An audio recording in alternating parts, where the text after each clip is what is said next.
रोकना चाहेंगे। आपने अभी कहा कि कुछ ताकतवर लोग जो है वो जमीन को अपने कब्जे में कर करके और उसको कब्जा करके अपने पास खा रहे हैं।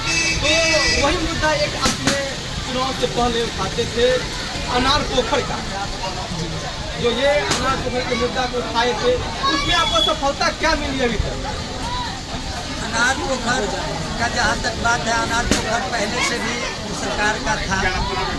अवैध ढंग से नाजायज कागज के बलबूते वहाँ के अनार के जो नाजिम साहब हैं और वहाँ के जो रहीम साहब मुखिया थे, ये लोग नाजायज कागज पर जमाबंदी बनाए हुए थे, खतियान भी बना लिए थे, रसीद भी कटा रहे थे। लोक शिकायत के माध्यम से मेरे द्वारा लड़ाई लड़ा गया, काफ़ी दिन तक हम लड़ाई लड़े। उसमें जिलाधिकारी महोदय दरभंगा का मुझे काफ़ी सहयोग मिला। हम जिलाधिकारी महोदय को हृदय से प्रणाम करना चाहते हैं। जिलाधिकारी महोदय नाजिम साहब के द्वारा प्रस्तुत किया गया पेपर को विभिन्न प्रकार से जांच कराए। जांचोपरांत उनका पेपर फर्जी पाया गया।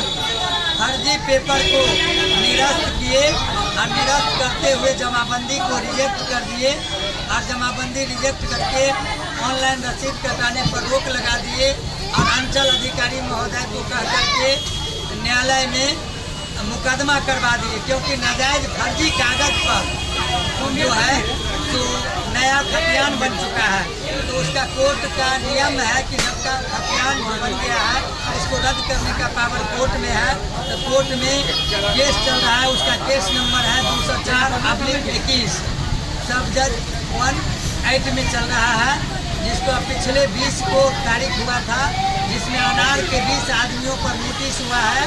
तो सभी आदमी पिछले 20 तारीख को, ठीक है, ये 9वां महीना में वो लोग उपस्थित हुए हैं। और हम चाहेंगे, जिला पदाधिकारी महोदय से विनती करेंगे और अंचल अधिकारी महोदय से विनती करेंगे, एडीएम साहब से विनती करेंगे और भूमि सुधार उप समाहर्ता महोदय से विनती करेंगे कि जब उनका पेपर फर्जी है, जिलाधिकारी महोदय फर्जी करार कर चुके हैं विभिन्न प्रकार से जांच कराने के उपरांत, तो फिर वह पोखर आज भी उन गलत आदमी के कब्जा में है। उसको उन से अवैध कब्जा जो किए हुए हैं उस कब्जा को मुक्त कराया जाए और उसको सैरात पंजी में डाला जाए और उन पर 420 का भी मुकदमा किया जाए। तो अवैध कागज पर इस सरकार के पोखर को 5 एकड़ 72 डिसमिल का पोखर है, कोई छोटा मोटा पोखर नहीं है। वो हमारे पंचायत का एक बहुत बड़ा धरोहर है।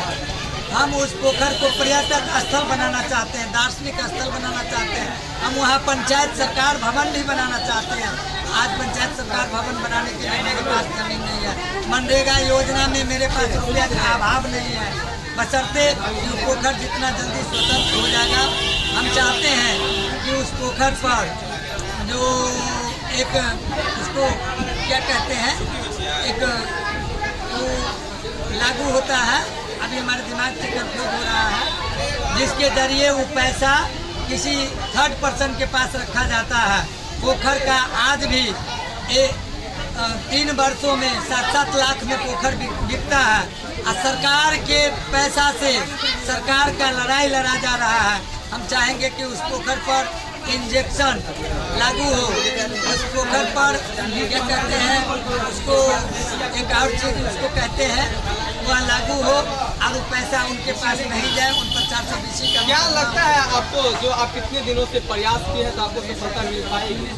हाँ, हमको परमपिता परमात्मा पर भरोसा है, अपने देश के संविधान पर भरोसा है और जिस प्रकार से पदाधिकारी महोदय अभी तक हमको सहयोग किए हैं उस पर भी भरोसा है। तब अंचल अधिकारी महोदय हायाघाट और जिला पदाधिकारी महोदय दरभंगा और एडिशनल कलेक्टर साहब दरभंगा और भूमि सुधार समाहर्ता महोदय दरभंगा से विनती करेंगे कि जब वह पोखर है और सरकारी पोखर को पेपर फर्जी हो चुका है तो क्यों अब तक नाजायज आदमी के कब्जा में है।